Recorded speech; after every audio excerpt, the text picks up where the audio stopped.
And I think we are live. Fantastic. Hello, everyone. I can see I have one viewer. So if you could just give me a thumbs up or type yes in the chat if you can hear me. Indeed, that would be nice.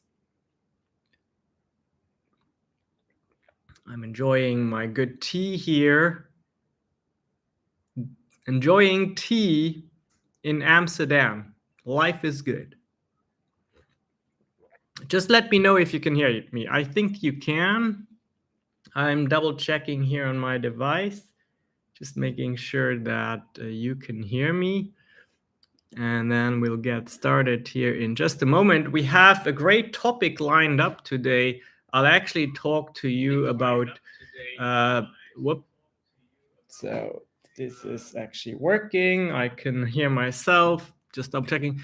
I'll talk to you about why it is important to open a business account for your business. Even if it is just a small business, it's still important. As you have questions along this live, please put them in the chat. I'll try to get to those. Let me first tell you who I am, because you are not used maybe to see me on this channel. My name is Shenka Poncelet, and typically you would see Shanae here on this channel, but I am her business partner and I like all things money, so once a week we will talk money. Is that okay for you? Great, fantastic. What I want to discuss with you today is how can you, as a business owner, get to a point where banks quite literally want to throw money after you. They basically beg you to take their money to invest, okay? And that is done through lines of credit, through credit cards, and through other business loans. And you would be surprised that that is a lot easier to achieve, interestingly enough, than it is maybe for you as a person. When you try to get a loan as a person, that seems to be much more difficult than when you try to get funding as a business. And we will look a little bit at why that is, and also what steps you need to make in order for you to enjoy that flexibility and that opportunity financially. I'm not saying that you should over leverage yourself and take out all the loans that you need, but it is good to know that there's a little bit of wiggle room sometimes. Before we move on, let me also remind you that I am not a financial advisor. I'm not a CPA. I am not someone who is certified to give financial advice. So all of the ideas I share are things I have done in my businesses.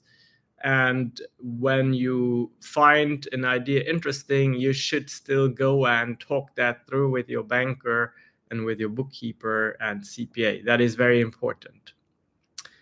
I know it can be very difficult as a business owner in the United States and probably around the world to secure funding. Luckily, we live in times where it is not necessarily always the situation where you need a lot of money initially to get started. We live in times where it has never been easier to get started with a business powered by the internet with very low overhead. A lot of you can get started with just a computer and a good internet connection. For me, that was definitely the case. And You will find, though, that over time, there are going to be moments where you want to take your business to the next level. Maybe you want to hire an assistant. Maybe you want to hire your first employee. Maybe you want to invest in a software that is more like a proprietary software. Maybe you have a big project coming up where you just need a little bit of financing. And that is what we are working towards too. I myself get about $250,000 in financing power every month that banks want to give me, combined with credit cards and lines of credits and all of that. And it's not something that I have really worked towards on purpose, but it just happened by me being a good steward of my business and taking care of it financially, really just based on very basic accounting and bookkeeping principles, if you will. I came to the United States in 2011, and I started working as a freelancer in 2016, slowly working myself up to being an employer, an agency owner that owned several businesses. And I have always taken care of the finances in my businesses in the way I'm about to describe to you. What is important is to treat it very seriously and to not leave things to just chance. It is important that you make a distinction between your business's money and your money. When you start to be a business owner, you have a very unique chance in life to start from a clean slate financially. Even maybe if your personal situation is not all that good, because who knows, maybe you have student debt or God knows what, maybe you made some bad decisions, but you can now start from scratch. And that means that you can build up reputation for your business that banks will like a lot.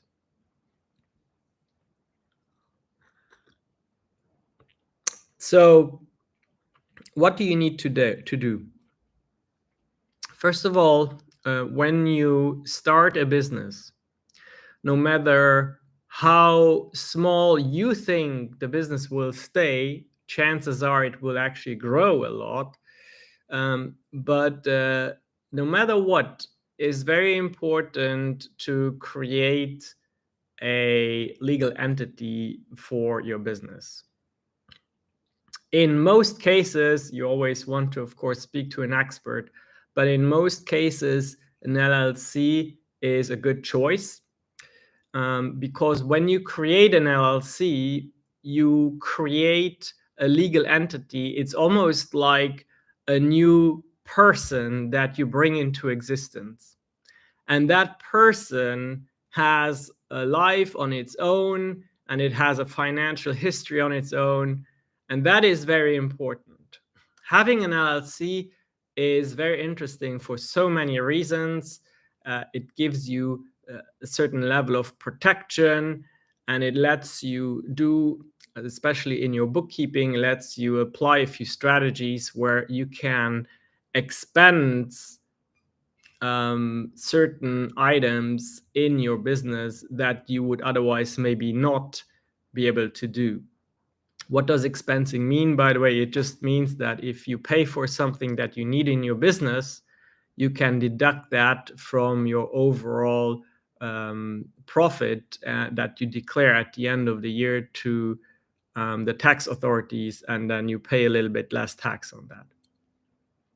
So you create an LLC, and then what you do next, and this is very important, that is kind of a big step in going towards the direction of getting into the situation where banks want to give you money much easier than if you were to be in a situation where you are just you as a person.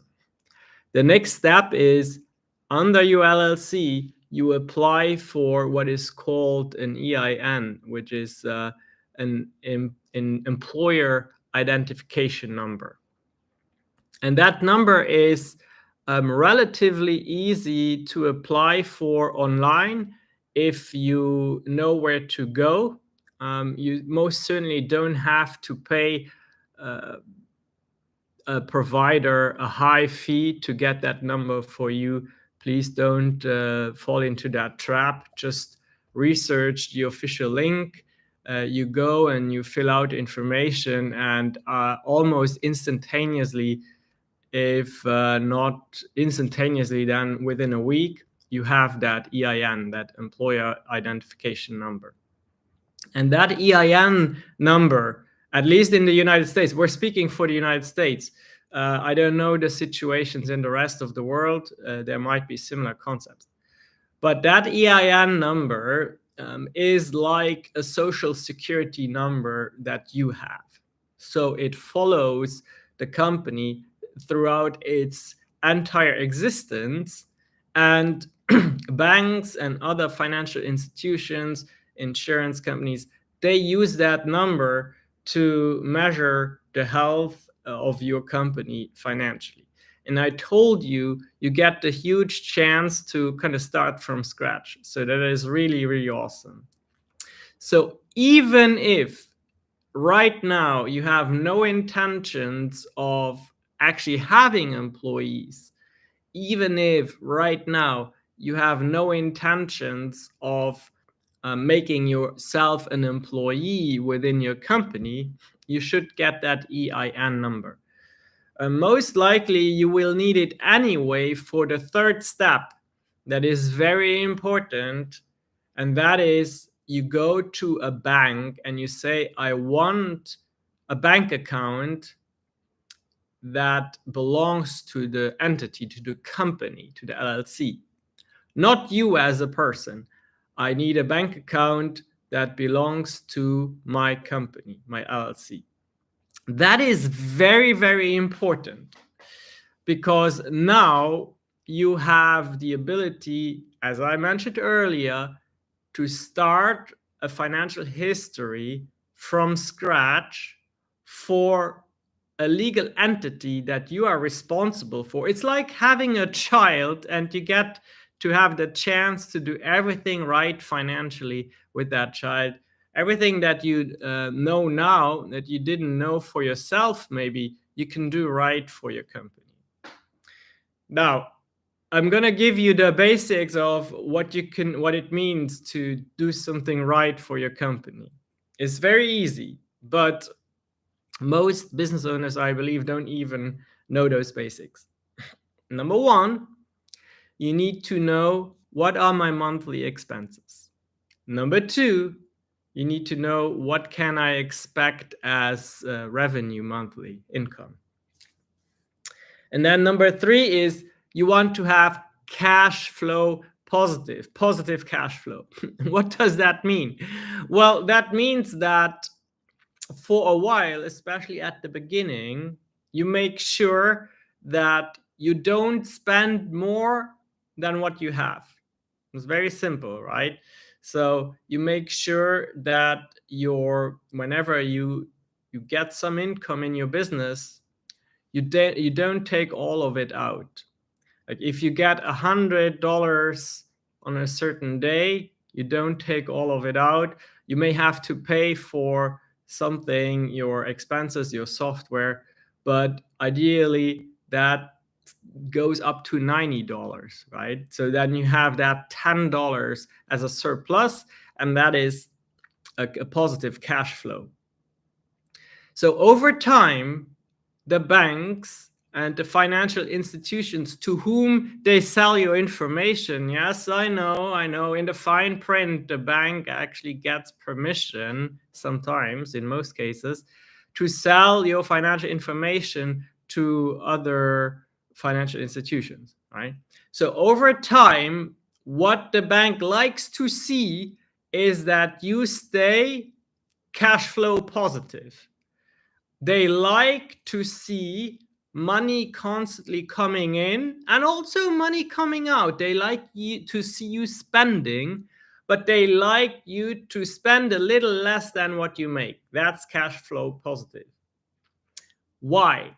Well, when the bank assesses the value of their customers and your business being a customer, they need to kind of quantify, how much worth is this customer of ours. And the worth lies in your positive cash flow, because by doing that, you demonstrate that you are in business, you have income, you are a realistic business, you have expenses, and you are a good steward in financial planning for your company, meaning you don't spend more than what you earn.